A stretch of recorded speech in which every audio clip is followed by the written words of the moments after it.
This is John Jackson Miller, and you're listening to the Star Wars Canon Podcast. May the Force be with you. There are stories about what happened. It's true. All of it.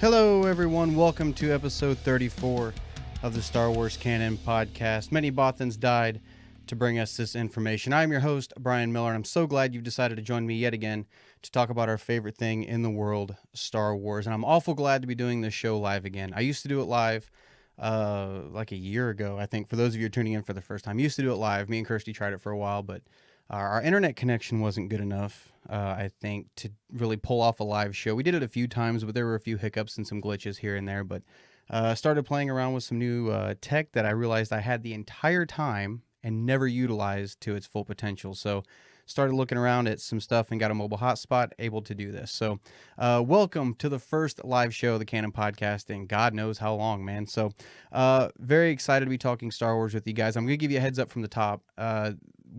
You guys know I live in Kansas, so there's a threat, I guess you could say. I don't even want to call it a threat. There's a possibility of some severe weather cropping up here in a little bit. So I told Kirsty if anything like that happens to just come in here and let me know, and I'll probably cut this short so we can kind of keep an eye on what's going on. But until that moment comes, let's talk some Star Wars. And you know, I think it was Monday, I was playing around with the audio video settings on the stream, trying to figure out how to get this hotspot to work.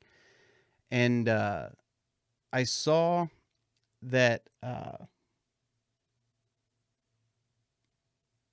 anyway, sorry, I was looking at the live stream over here. I got it pulled up on my phone. I saw that there wasn't a whole lot of news, and I'll let you guys know that that was the reason there wasn't an episode last week. There just wasn't a whole lot to talk about at all, to be completely honest. So this week we've got maybe one. I've got something to talk about, but then I've got 5 mailbag questions, and I'm going to turn it over to live chat. I've actually got the live chat set up here where I can pull it up. Been trying to get a little nifty with the stuff I can do on this thing. So got the live chat going here. I'm going to be keeping an eye on it over here on my phone. But we'll get to that here in a little bit after the mailbag questions. Before I start talking about the news, though, I was going to let you guys know, if you're tuning in for the first time, I've got a passion project I've been working on. And I'm so close. I'm so close to having it done. I've been working on the Star Wars Canon mobile app, and it's something I'm very passionate about, and I've been busting my ass on trying to get it finished. I wanted to have it done before Rise of Skywalker came out, and that didn't work out, and I wanted to have it done by the end of February. That didn't work out. Here we are now, halfway through April, but we're almost there. We're almost there. For those of you that don't know, this mobile app's going to have a lot in it. It's going to have a direct link to the audio version of this podcast, so you can listen to it in-app. For those of you who prefer the video version, it will have a link to the YouTube channel. You can watch all the YouTube videos in-app. It'll have a spot where you can send in mailbag questions. It'll have a spot where you can check out all the social media links, the Patreon account if you want to check that out and help support the podcast in any way. It'll have the entire canon timeline on it, broken down by story arc. I'm using the old BBY, ABY, I guess you could say dating system, timeline system. And there's going to be a link on there also where you can become a member of the community, kind of like a Facebook feed. You can kind of post pictures of what you're reading, your own reviews, stuff like that. Just talk Star Wars, man. I'm looking forward to it. I'm so excited to get this thing out, and I physically cannot wait. So that's what all is going to be coming out on that. I'm going to tell you guys this up front, though. The app itself will be free, but I think the canon timeline itself is going to be behind a paywall, but it won't be much. It'll be $1 max. I won't make it any more than that. That's bullshit. People will make apps $5 and whatnot. I get it now. So much work goes into an app, but still, I mean, $5 for a mobile app. That thing better. I don't know. Anyway, so it'll be $1 if that. So keep an eye out for that. I'll let you guys know when that's getting ready to come out. Kirsty's been letting me work on it. And actually, I just bought Kirsty a new car last night. So now she's going to have to let me start working on this thing more and more to get it out quick. So wanted to throw that out there for you guys. Real quick, let's get this news stuff out of the way, and then we'll get on to mailbag questions. The only really, I mean, there's a couple of big pieces of news, or a couple pieces of news, but really the big thing that a lot of people kept asking about were these High Republic era character profiles that Star Wars and Lucasfilm dropped, and they are giving us our first look at 5 characters that we're going to be introduced to, I believe, in August when Charles Soule's novel comes out. So the first character the first character profile we have is Avar Kriss. This is a female Jedi, looks human to me. Of course, that doesn't mean anything in Star Wars. Avar, I hope I'm saying that right. Avar Kriss. Avar is the brightest, most notable example of Jedihood. She always tries to see the good in people and situations and never puts herself first. She's invigorated about life on the frontier and the challenges it brings, and is an inspiration for those who work with her. She's compassionate, not dogmatic, and always ready to sacrifice herself over others. Avar Kriss is the best of the best. And since she was, out of every website I saw, she was always the first one listed. So I'm betting they're going to go with her being, I guess you could say, the quote unquote leader of this group. Very, very excited to see this character. The next one, man, this is the one I'm really looking forward to getting to know.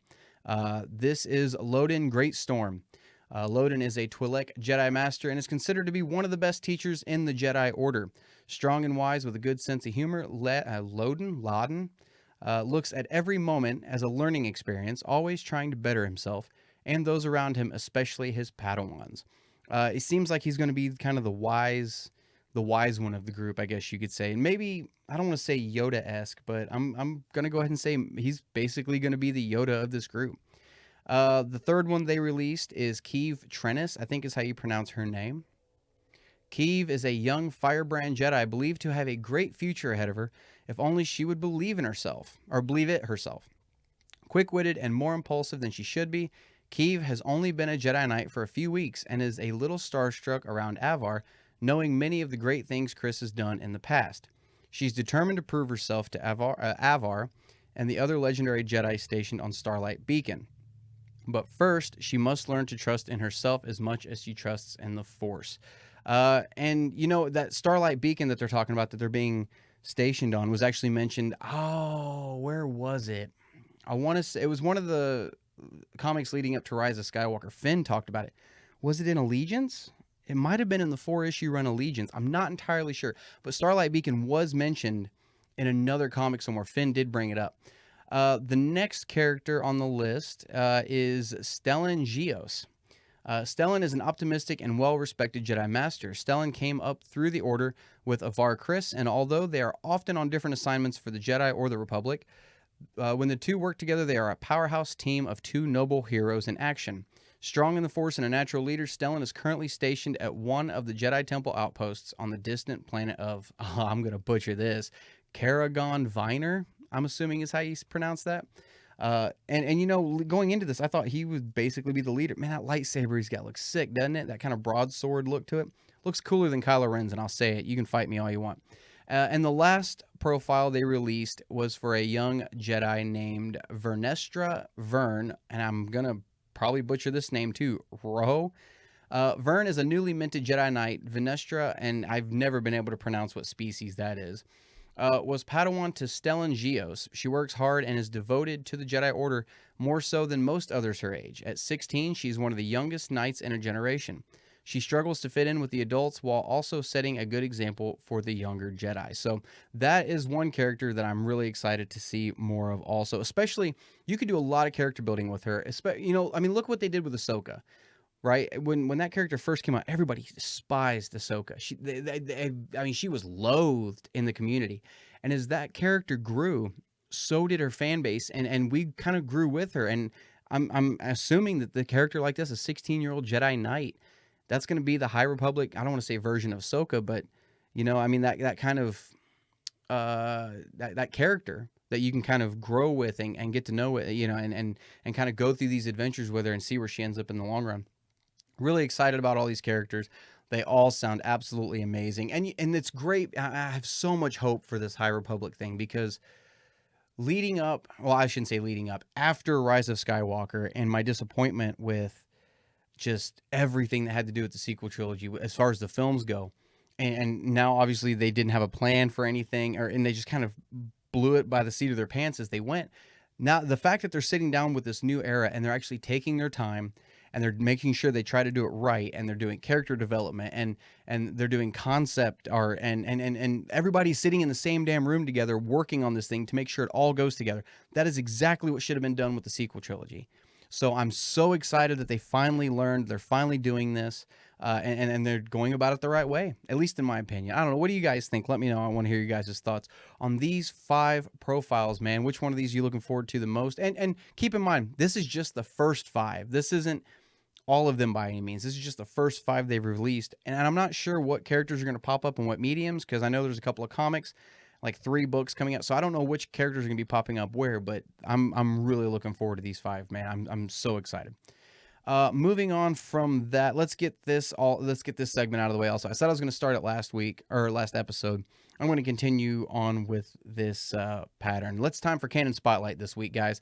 And Canon Spotlight this week, I decided to go back to the very beginning of Star Wars canon, the beginning of Star Wars canon, if you would. And we're going to talk about A New Dawn by John Jackson Miller. Now, for those of you who are new to the channel, I do have an interview with John Jackson Miller up on the channel. If you go back, it's from, 2 years ago, 2.5 years ago, something like that.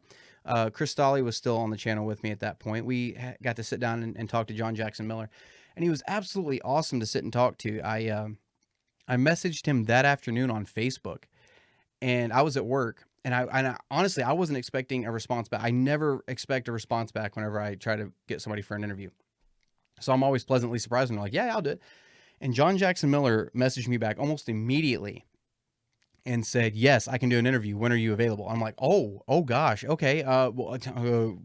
Tonight. And he was like, yes, tonight works. Absolutely. I was like, oh, okay, cool. So I messaged Chris and was like, yeah, man, we got an interview with John Jackson Miller tonight. So we had to scramble, put it together as quickly as we could.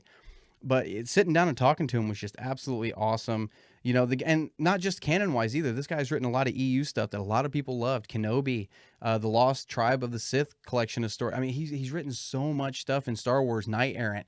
It's just, there's a lot there that was just gold. I know not a lot of people were really big on Knight Errant, but yeah, man. So go back and check out that interview. So A New Dawn by John Jackson Miller. And guys, this, like I said, this is the first novel that start off the new canon, if you would, back in 2000. I think this novel released in 2014. This novel introduced us to Kanan Jarrus and Hera Syndulla, the characters that we were going to end up knowing and loving from Rebels. Even though the show hadn't started airing yet, this was kind of our first introduction to those characters. Didn't know a lot about these guys going into it. Didn't know what to expect with the new canon, honestly. And I feel like John Jackson Miller did a good job kicking off the new canon. And even during that interview, we asked him if he had, if the title of New Dawn was kind of a tongue-in-cheek thing. And he was like, yeah, it kind of had a double meaning.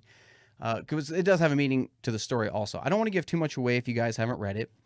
But I do kind of want to give you guys a little bit of an idea of what it's about. Like I said, this follows Kanan Jarrus. At this point, he is on a moon called Gorse, a mining moon, a mining planet called Gorse.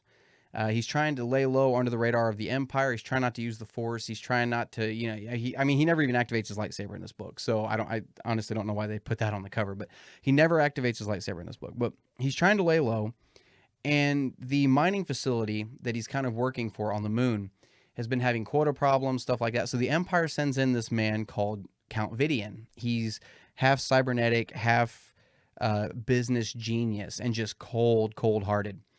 He does what he has to do to make sure quotas are met, whether that means working everybody triple shifts. It doesn't matter. We're going to make this quota. If you die, you die. We'll replace you. So this guy comes in. He's the main villain of the book. And he, like I said, he's just cold and calculating. And he finds out about this rebel cell that's right under his nose. And Kanan meets Hera for the first time. She's there, and you kind of see their first interactions. It's an absolutely fun book to read. It's not one of my favorite books in canon, but it is a fun one to read. And I think it was a good jumping off point for canon. In the long run, especially, with everybody, when they said they were going to do the slate white with canon, and everybody was kind of salty about it and was like, no, I don't want it. No, don't do this to us. I think this book was a good, hey, it's going to be all right. Don't worry about it. It's going to be okay. So, you guys got to check out this book if you guys have not read it. And especially if you're big Kanan and Hera fans. If you're a really big fan of Rebels, you like this book, see how they met for the first time, kind of the chemistry between the two characters. I don't recall. I don't think that any other Rebels characters are in it. I think they built the Spectre crew after this. But she's got the Ghost. Hera's got the Ghost. But it's a really fun read, and like I said, it kicks off on a mining planet like every other Star Wars novel in the EU. So definitely check that one out, though, guys. It's a fun read. All right, so let's get on to some mailbag questions. This is going to be the biggest part of the show this week. And then after the mailbag questions, I will go over to the live chat and see what you guys are talking about. How do you guys get a question on the Star Wars Canon podcast? You can email it to me at starwarscanonpodcast@gmail.com, or you can send it in a voice message through the Anchor app if you listen on that platform as well. I've got 5 questions picked out, and there's some really, really good ones in here. So let's get on with this. Phillip Adkins has the first question this week. And Phillip says, "Hey, Brian, I love your podcast. I look forward to each new episode. My question is, how much different do you think episode 3 would have been if the Clone Wars series had come out between films? Hope you and your wife and youngling are safe, and may the Force be with you." Thank you very much for the question, Phillip. And me and Kirsty are actually watching Clone Wars through again right now. I think we're 2 arcs away from the Mortis stuff. So we're really getting into the good stuff right now. Clone Wars is something that, the films came out before Clone Wars did, so they kind of had certain constraints they had to stay to within this show. Certain things. Anakin couldn't meet General Grievous because he meets him for the first time in episode 3, and and all this other stuff. There are certain things that had to happen in this series. Had episodes 1 and 2 come out, and then George Lucas did the entire series of Clone Wars, and then the series came out as it is right now. It had the series come out and introduced Asajj Ventress to us and Ahsoka Tano and all this other stuff. I really think episode 3 would have been a hell of a lot different. Obviously, you would have had Asajj Ventress there at some point. Because had he done this series, Dark Disciple hadn't been written yet, so we know her fate in Dark Disciple. She may have popped up in episode 3 somewhere. Ahsoka would have probably been in episode 3 somewhere. And there's so much that could have happened differently. Captain Rex could have been in episode 3 somewhere. So there's a lot that could have happened, and yeah, it could have been a lot different. But you sit back and you speculate about how much of the series really bordered on one thing, and had you gone back and changed one thing somewhere, it would have completely it would have railroaded everything. It would have completely changed everything, which we're going to talk about here in the next mailbag question. But it's weird to go back and think what episode 3 would have been like had Clone Wars come out before the film did. Obviously, Anakin would have still had to go to the dark side. Would we even still have Ahsoka for Rebels at this point? I mean, would Anakin have offed her? There's a lot there that really could have been a lot different, and honestly would have been so damn cool to see on screen. Could have seen Mandalore in episode 3. There's so much.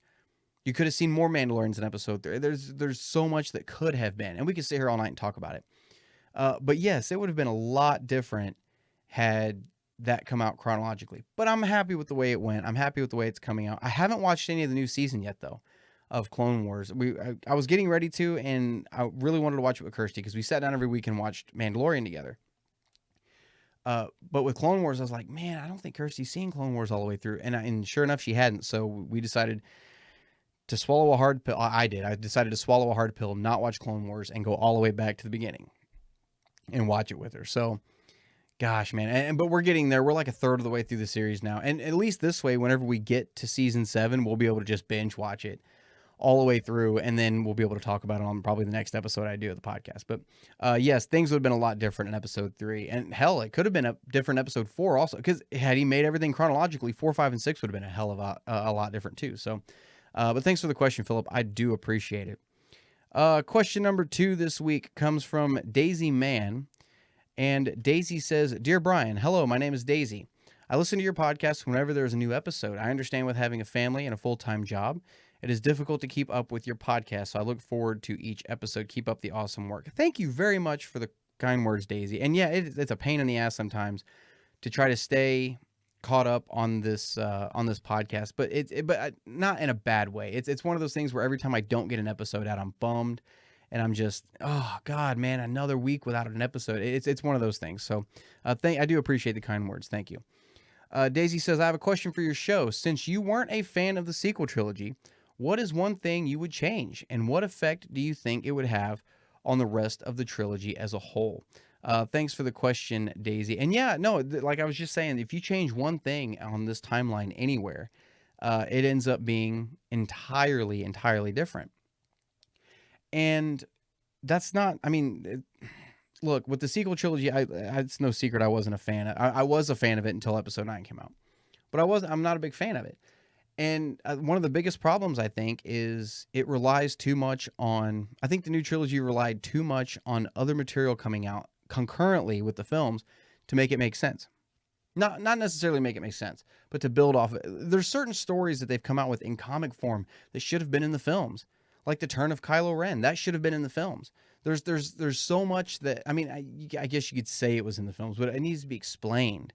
There's certain things that everything in the novelization for episode 9 should have been in the film. It wouldn't have made it perfect by any means, but it would have made it more tolerable, you know? So if I could change one thing about the sequel trilogy, I would have started it earlier on the timeline. I would have went further back. I would have started it with the fall of Kylo Ren. That'd be a great way to kick off a new trilogy. You're like, Jesus, we're hitting the ground running with this one. Yeah, had you started episode 7 with the flashback, well, not necessarily with the flashback scene, but maybe leading up to the flashback scene with Ben, really early in the film, still first act, and then having to, you know, Han and Leia dealing with losing Ben and Luke being there and blaming himself, and Han and Leia consoling him about it, and Luke running off. Like, it would have made things, I mean, a little different. I mean, a lot different, actually, but it would have been a great jumping off point for this trilogy, the fall of another Skywalker, man. That is not a story that needs to be told in a 4-issue comic run. That is a story that needed to be seen on screen. The fall of another Skywalker. That's a huge event for the galaxy, and they didn't do it. That would have been a great jumping off point for episode 7. And you would have gotten to see Han, Luke, and Leia all on screen again, you know, maybe one last time. That would have been cool. You'd have seen Han and Leia kind of have their falling out, and Han go back to smuggling, and Leia, you know, hell, you could have even seen maybe open episode 7 with the galaxy finding out in Bloodline. For those of you who haven't read Bloodline, spoiler alert, in Bloodline, when everybody finds out Leia was the daughter of Vader, like that would have been a great kickoff point too. So there's so much that could have been done differently with the sequel trilogy that it's just, I mean, it could have made it something great. And you could have kept 80% of what you did. Well, I want to say 80. You could have 60% of what you did.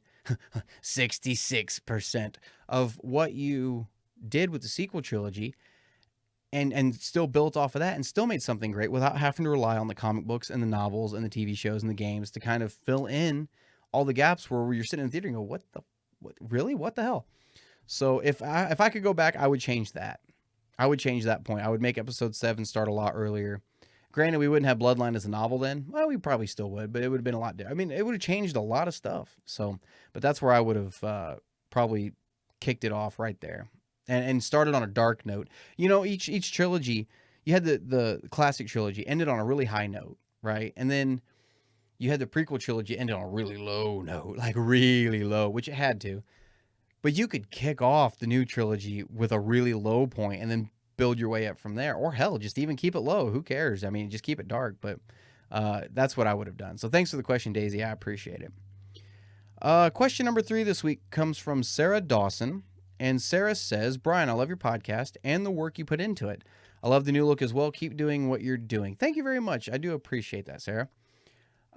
When do you think we'll get the backstory on Maz having Luke's lightsaber? The last we saw, it was falling out of the bottom of Cloud City and into the planet Bespin. Surely they wouldn't leave it, let that in the air like that. What are your thoughts? Thanks for the question, Sarah. And actually, the last time we saw the saber, it actually didn't make it all the way down to the bottom of Cloud City. The new Star Wars run that's going right now, that happens between Empire and Return of the Jedi, it picks up during Empire, during Luke and Vader's battle. But after that whole battle, it was like 3 or 4 or 5 days later, Luke and Leia and Lando go back to Cloud City, and Lando's trying to smuggle them into Cloud City to help Luke find his lightsaber. And Luke's already got his prosthetic hand at this point, but they're back on Cloud City, and Luke's also there to get his X-Wing, which he left without. And Lando tells him, hey, it's probably going to be down on such and such level, trash, whatever, blah, blah, blah. So he goes down there to find it, and it's just mountains and mountains and mountains of garbage. And Luke walks in, he's like, great, I'm never going to find this thing. And there's Ugnaughts in there working on everything and are sorting through all the garbage and everything. And Luke tells him, I'm looking for a cylinder. It's like this big, has some controls on the side, some black grips. And the Ugnaughts are looking at him like he's growing another head out of his, ass. So he ends up not finding it. And the reason he gives up. He ends up giving up looking for the lightsaber. And when he comes back up top, Lando and Leia ask him, well, you guys, you didn't find it? He's like, no, I don't even know if I want to find it, to be honest. And he's like, it belonged to my father, and now I'm not entirely sure how I feel about that. So, I mean, it's really interesting that he ended up feeling that way, and it makes total sense. It makes total sense that he felt that way about lightsaber after that. But there's a couple of scenes in that comic where you see somebody holding that lightsaber, and he's the last episode that came out before they paused all the comics was there was a lady on an ocean planet calling to Luke to come find it or whatnot.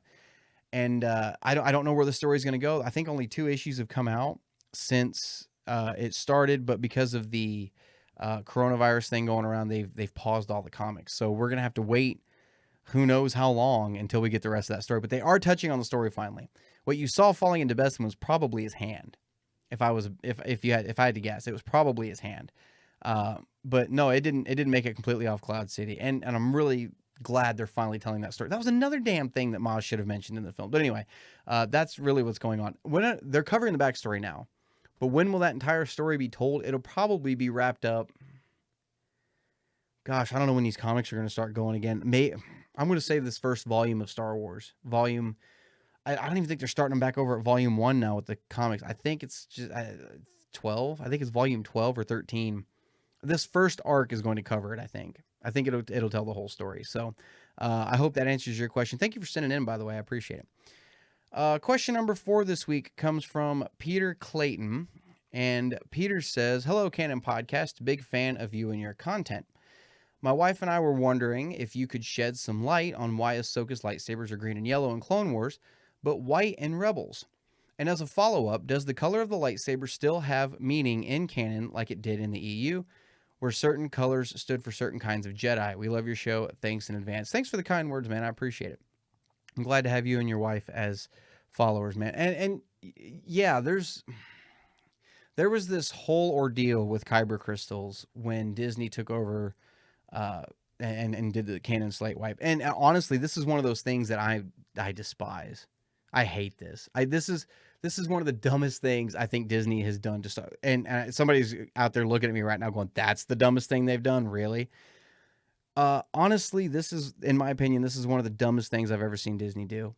And they set it up to where the crystals change color depending on what kind of Jedi you are now. So I guess in a roundabout way, there's no uniform thing now that says this color's for yellow's for a Sentinel and green's for a Guardian, or blue's for a Guardian and green's for Consort. That's like gone now. So now it's just, I guess, basically whatever kind of Jedi you are, that's what color the kyber crystal ends up being. And now, I mean, even in the EU with the red kyber crystals, they were synthetic crystals. That's why they were red. You know, the Sith made these synthetic crystals. Now they've set it up to where in order for a Sith to get a red lightsaber, you have to steal the kyber crystal from another Jedi, from a Jedi, and like hold it and pour all of your anger and your hatred and your pain into it, and you make it bleed. And that's why it turns red. And then that is where they get the red color from. In Ahsoka's case, with the white crystals, she had green. She had a green saber at first in Clone Wars, then went green and yellow. Which I remember everybody was complaining when Episode 9 came out, like a yellow lightsaber, really? That wasn't canon. Well, actually, it was. You know, Ahsoka had a yellow lightsaber, and the Jedi Sentinels had yellow lightsabers. And it's already in canon, so whatever. But yeah, and like I said, I haven't watched any of Clone Wars yet, the new season. But in the trailer, we see Ahsoka get those sabers, and they're both blue. Why are they blue now all of a sudden? So maybe they've already explained it, maybe not. I don't know, but I'm assuming it's because Anakin had her sabers. I guess, maybe. But as far as the white sabers go, in the novel Ahsoka, she got her own novel by E.K. Johnston. In this novel, we follow Ahsoka. It's like a year after Episode 3, a year and a half, something like that. The Sith Inquisitors are on full rampancy, hunting down Jedi. Vader's hunting down Jedi. And Ahsoka ends up getting an Inquisitor on her tail. And I don't remember which brother it was. It was one of the brothers. But anyway, during this novel, she's slowly working on building a new lightsaber. She's got parts and stuff, you know, and in her little hut that she's living in on this planet. And she's always up and moving, trying to stay on the move so that nobody can track her down. So it's a very lonely life for her. And this particular planet she's on, she's gotten very close to some of the people that live there. But the Inquisitors show up, and she ends up fighting these Inquisitors, and she destroys one of their lightsabers. And she takes the crystals from this Inquisitor's lightsaber, and she purifies them, essentially, with the Force. And pours all of her, you know, her good, I guess you say, her light side power into these. And they end up not having any color at all. The bleeding effect just kind of goes away, and they're white. So that's why she has white sabers in Rebels. Or silver, or whatever color you want to say they are. I say they're white.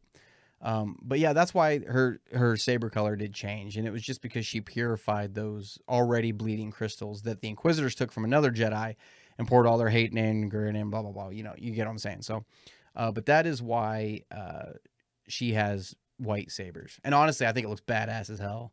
It looks absolutely cool. So I hope that answers your question. But as far as, like I said, colors having meanings, not anymore.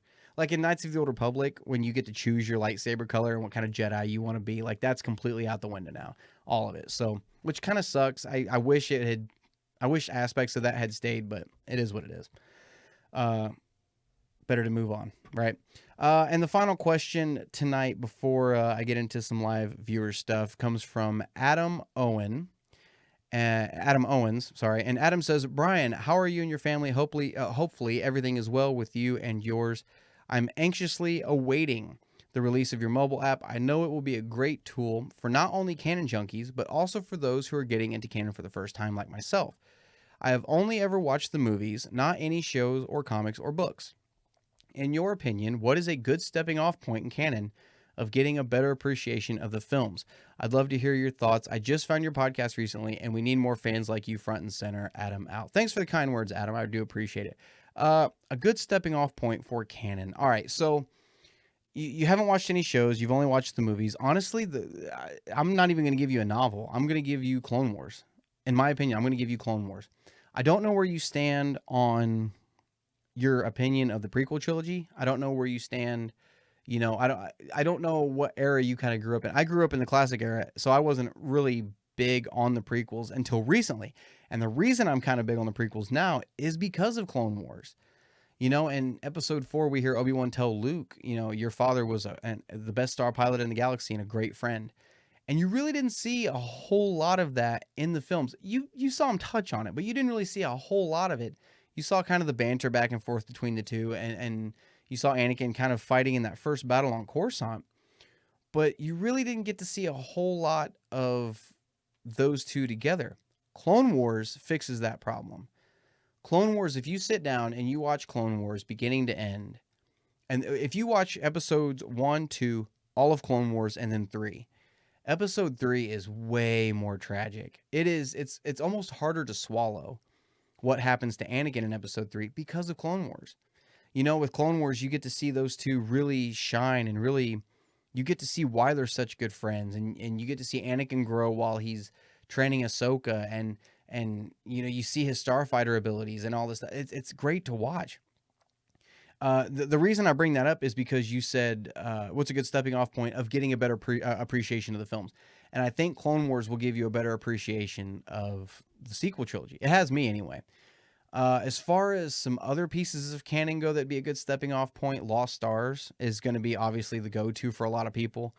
It's still number one novel on my list. It almost got dethroned, but it didn't. But Lost Stars is top on my list. And 80% of Star Wars fans who have read it will tell you, yeah, no, definitely go read that book. Lost Stars is a good novel. It's written by Claudia Gray. It follows a couple, this man and woman who are they're in love. They're from the same planet, but one joins the Empire, one joins the Rebellion. So they're kind of this Romeo and Juliet forbidden love kind of thing. And they know each other they both start out in the Empire, but one of them ends up jumping ship. I'll say that. But their story is woven throughout the classic trilogy in such a way where you see classic trilogy events happening, the classic trilogy events happening between A New Hope, Empire Strikes Back, and Return of the Jedi from their point of view, and how they were kind of behind the scenes quite a bit, and you never even really knew that they were there.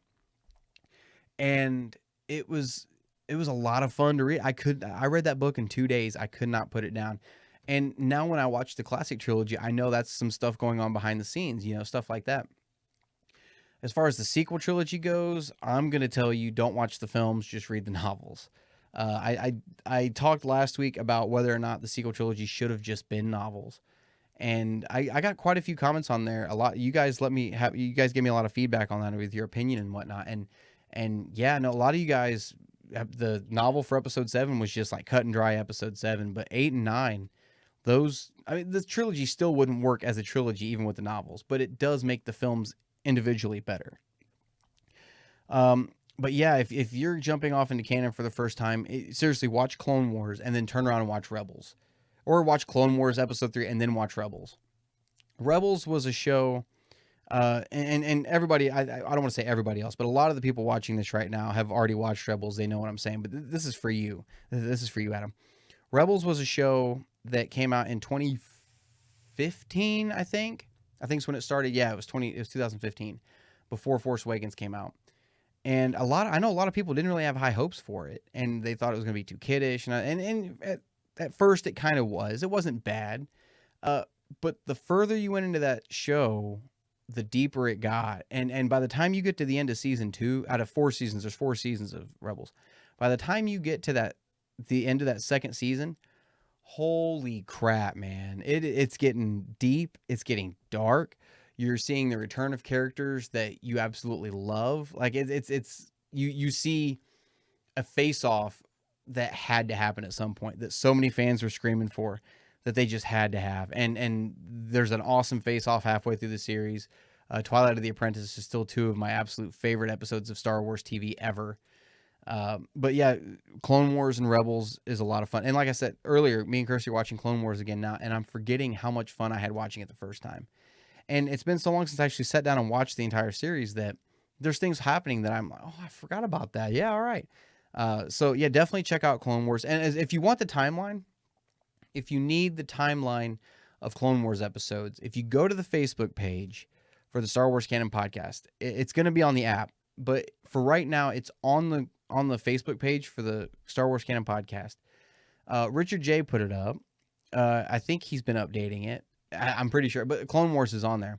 But all the episodes by name are on there. So and I don't remember if he hang on, I can check for you real quick. I don't remember if he put seasons on there or not though. Let me check. I can look here real quick. I don't want to give you false information.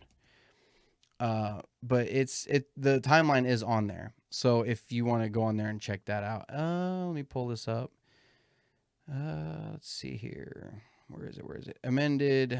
Let's see if he put the, Yeah, he did. The season number and the episode numbers are on there. So head on over to the Facebook page. You'll be able to see it on there. And the comics are scattered throughout there. Nothing in the comics so far has really screamed essential as far as Clone Wars era stuff goes. So yeah, the episodes are all on there. And matter of fact, like, it's weird what order they go in, because it's a season 2 episode, then a season 1 episode, and then the movie, and then 2 season 3 episodes, and then it kind of goes, basically seasons 1 through 6 or 7 now, minus those episodes where you kind of skip back and forth. And I know there's an arc somewhere in there and it's, I want to say season 2. I don't remember what it is, but one of the episodes, because it confused the hell out of me when me and Kirsty were watching it the other day, because at the beginning of each episode of Clone Wars, it's kind of giving the recap, and Tom Kane's doing the narration, and it's kind of telling what's going on in the galaxy. And one of them showed a clip from an episode from season 1 that we hadn't watched yet in this chronological playthrough. I'm like, that's from Hostage Crisis. Why is that on? We haven't got that. Did we miss an episode arc somewhere? So I started going back and looking, and I'm like, no, we didn't miss it. But I figured out what happened. Because these were aired out of order, there's a story arc about a third of the way through Clone Wars, or one of the episodes goes back to season 1, and that's what that's from. So by the time the season 2 stuff already aired, had came out, that episode had aired, so they used footage from that. So they used footage from something that hadn't even happened in Clone Wars yet when you watch it chronologically. It's weird. It's confusing. And so far it's been the only instance I've seen of it so far. But keep that in mind. Like, if you really pay attention to the show and you notice that, it's going to throw you off. But don't think anything about it. You are getting to that episode later on. So definitely go check out Clone Wars, man. And I think that's the most I've ever talked up Clone Wars. And I'm really enjoying watching it again. I can't wait till the new season, until I get to the new season. So I hope that answers that question for you, man. Thank you so much for sending it in. I do appreciate it. All right, guys, we've been going for about 45 minutes. Let's head over to the live chat. I want to see what you guys are talking about here. Let me pull this up. All right, let's see here. What are we talking about here? Usef Wally is on. Man, how's it going, brother? I'm live with you this time. Awesome, man. That's a fan of mine from Egypt. Definitely got to get over there, man. I'm a big fan of Egypt and I of ancient Egypt stuff. I want to see the pyramids. I want to see the Sphinx. I want to see all this stuff. And if I get over there, man, I will definitely look you up. AAMJ00 is on. We're live this episode. Awesome. Yeah, man, it feels really good to be live again. It really does. And it's one of those things where you never know what's going to happen on the show. Let's see here. Rapper Riders is on. Which song is this? It sounds so familiar. I'm assuming you're talking about the music from the beginning, from the standby screen. I actually found out that Star Wars music, if I was trying to find Star Wars music to use 2 or 3 years ago, and I didn't want to use anything that was copyrighted, which is why I sat down with Brooke Monroe, who wrote the opening intro for this podcast and the outro. He wrote and did a great job with them. But leading up to that, I was using royalty-free Star Wars music. So basically, that's anything that's really Star Wars trailers or Old Republic stuff. A lot of that music actually isn't copyrighted right now. And so people are free to use it, which is really weird. And I wasn't even entirely sure about that at first, but it turned out to be true. So, and that song, there was actually 2 of them there. One of them was General Coda, and the other one was, I want to say it was Star Killer from Force Unleashed. I want to say that's what his theme was. It was his theme. It sounds awesome. I absolutely love that music, man. Music is one of the biggest things in Star Wars that just, I could sit and listen to Star Wars. Kirsty's the complete opposite. She can't listen to a soundtrack at all. I could sit and listen to a soundtrack all night, man. Especially if it's John Williams. Usof says, I get it. Totally going to pay for it. Really looking forward to the app. Thanks, man. I do appreciate that. Yeah, and working on the app, it's been a lot of fun working, and a long time coming, man. It's been a long time coming. And I kind of shot myself in the foot with it, too, because I made this recording booth so that I could record in, right? And I could actually sit down and kind of retreat and work on this. But now I've got this tiny little 4x6 space to sit in all the time when I'm working on my mobile app. It gets a little claustrophobic. I keep the door open and try to keep a fan on me because I feel like I'm in school suspension or in timeout or something stuck in here. But yeah, no, it's a lot harder working on a mobile app than I thought it was going to be. I did a website for the Canon library back when it was the Star Wars Canon library.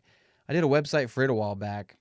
And actually, back then I should have just started doing the mobile app, because now it's a pain in the ass trying to catch up. But I did the website, and I updated it weekly, and actually bought the domain Star Wars Canon StarWarsCanonLibrary.com, and worked on that for a while. But the website was a lot easier. It was, I mean, it was basically drag and drop with a mobile app, man. I thought, going into it, I've never done it before. I thought it was going to be something that you could just drag and drop stuff, and I was like, shit, man, you got to make everything from scratch. It's tedious. It really is. I literally, if you guys head over to our Patreon page, if you're a patron right now, there's a link up there, and I might have to repost it for you guys, because it's been a while since I've posted anything to the Patreon account, actually.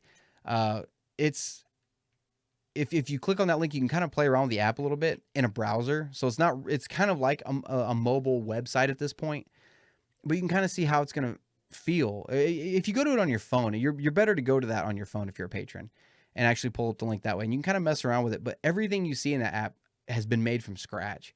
Every single thing. So it's taken a lot longer to do than I actually thought it was going to. I knew it was going to take a while, but I didn't know it was going to take this long. Usaf says, I'm excited by the characters. You're right, that broadsword saber looks cool. Do you think they'll play a bit with some of the planets and ecosystems we know today?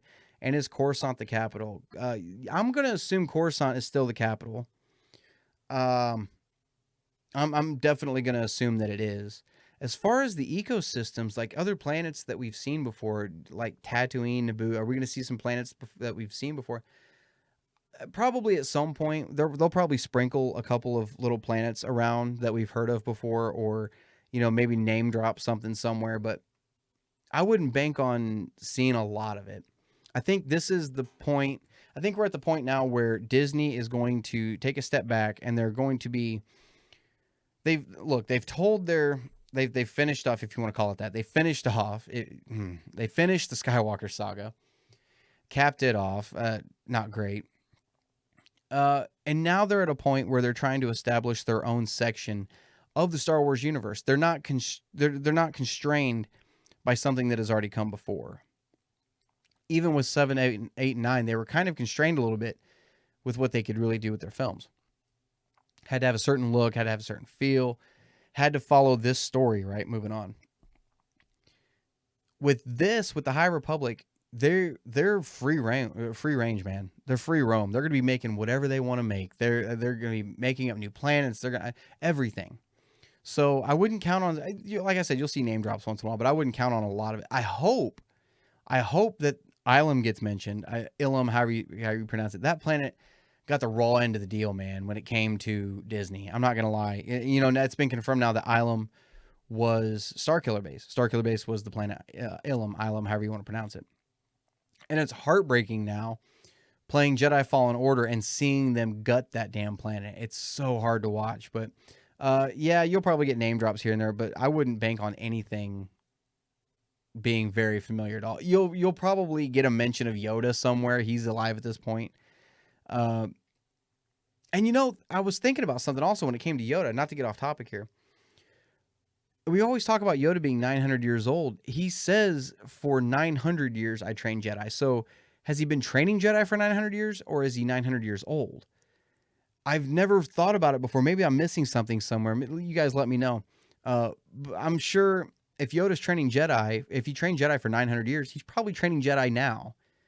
200 years, So, and you're looking at a time period where Chewbacca is just, well, I guess he's just now being born, right? So yeah, you could probably get a couple little familiar things, but it's going to be more of like a little tongue-in-cheek thing where you're like, oh, I know who that was.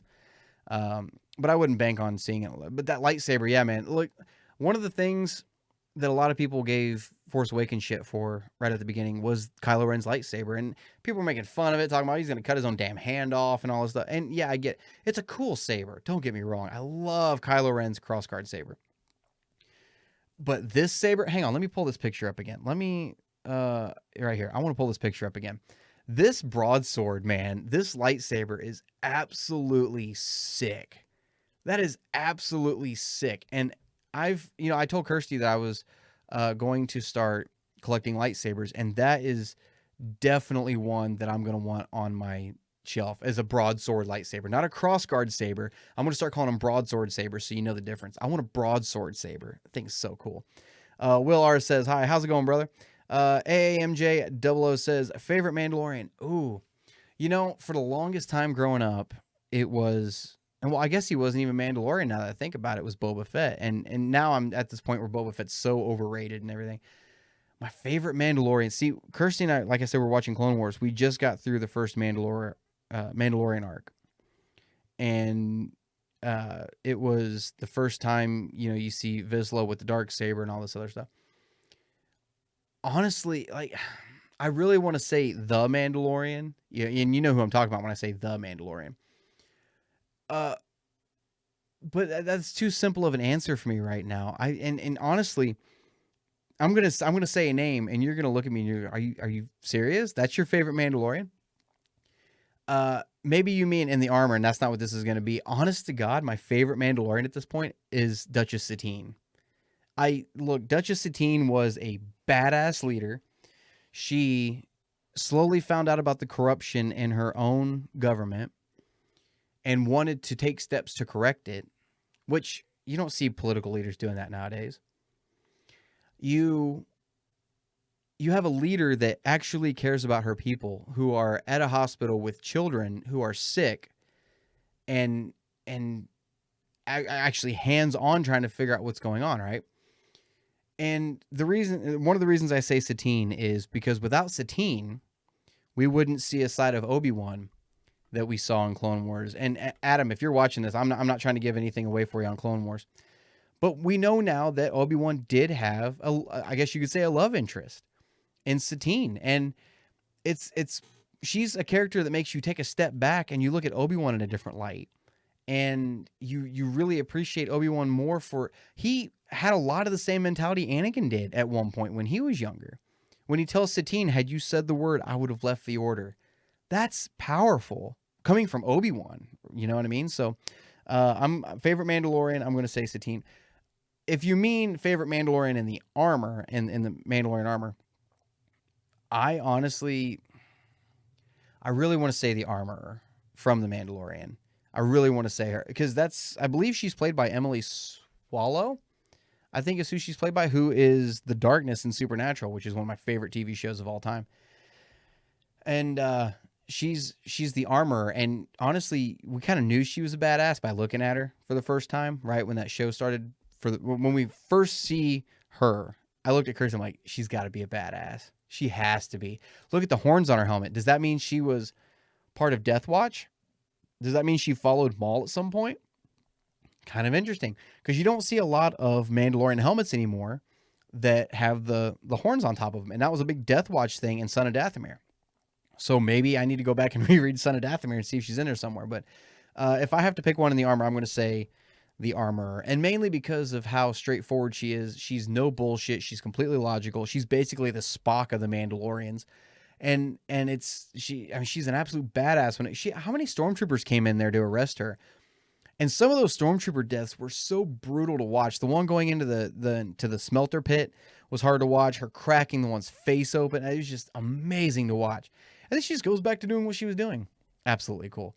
AAMJ00 says, yeah, Ilum is a slap in the face to the Jedi, the icing on top of the cake for Palpatine. It really is.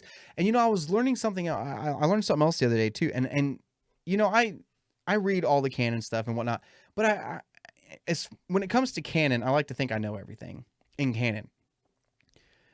EU and canon are two different things, and I guess there's some things that have been shown in the EU that I guess you could kind of transfer into canon and actually say happen.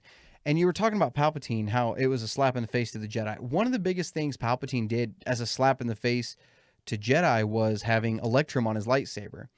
Electrum, for those of you that don't know, in the EU, I guess it might be in canon, I might have missed it somewhere, is a gold material that masters were allowed to put on their lightsabers as more of a decorative thing to kind of show their status in the order, right? And you had to earn it as a Jedi. That's, you don't see a lot of masters with it. I mean, Mace had it on his saber. I know, matter of fact, I think Mace was the only one I remember seeing that had it on his lightsaber. I think Anakin had a little bit on his with some of the gold accents from the prequel version of his lightsaber. But Sidious ended up making basically his entire lightsaber out of Electrum as an insult to the Jedi. Pretty much stolen. It's like a stolen valor thing. You know what I mean? So, yeah, Island being a slap in the face to the Jedi. You're completely right when you say that. That was one planet that the Jedi held so sacred because of the Kyber crystal thing. And it just, it breaks my heart to have found out, or I shouldn't say to have found out, to have been right about Island being Starkiller Base. Because even back when Force Awakens first came out, I called that shit. I called it. And I remember there was, and the reason I thought about it was, I think, and I went back to find it afterwards and I couldn't find it again. There was a planetary map from before Disney took over. And up in the corner, you could see Ilum where it was on the map. And then when you look at the Disney era version, it said origin of Starkiller Base in the exact same spot. Both ice planets, both snow cover. You know what I mean? So it was, to me, it just made sense. But nobody confirmed it until Jedi Fallen Order came out. And that was the actual, I believe, the actual confirmation of that. And yeah, on Jedi Fallen Order, going to that planet, knowing what happens to it is just gut wrenching. And, you know, and we're coming up on those episodes in Clone Wars, me and Kirsty are, where the younglings are going to get their Kyber crystals, right? The return of Chewbacca, I think, is the arc. And it's going to be cool seeing it again. And because that main Citadel room that you walk into in Jedi Fallen Order, where you got to do the puzzle with the cables and whatnot. For those of you who haven't played it, there's a puzzle you have to do to get this crystal to shine the light directly on the wall to melt the ice. In Clone Wars, that was just you hit a button and came across and it melted the ice. And then the ice slowly came back down as the day went further and further. And so that's the same door you're going into to go into the cave, the crystal cave, to find your new Kyber crystal. It was heartbreaking walking into that room because it's like 100 and some odd foot deep in snow at this point. And you're up at like the top part of the door trying to get in where the mechanism is. But it was really cool. And yeah, it was a slap in the face. Basically, everything Palpatine tried to do was an insult to the Jedi. Basically, everything was an insult to the Jedi. Destroying Ilum and turning it into Starkiller Base, which they did kind of lean towards that also in the Catalyst novel leading up to Rogue One.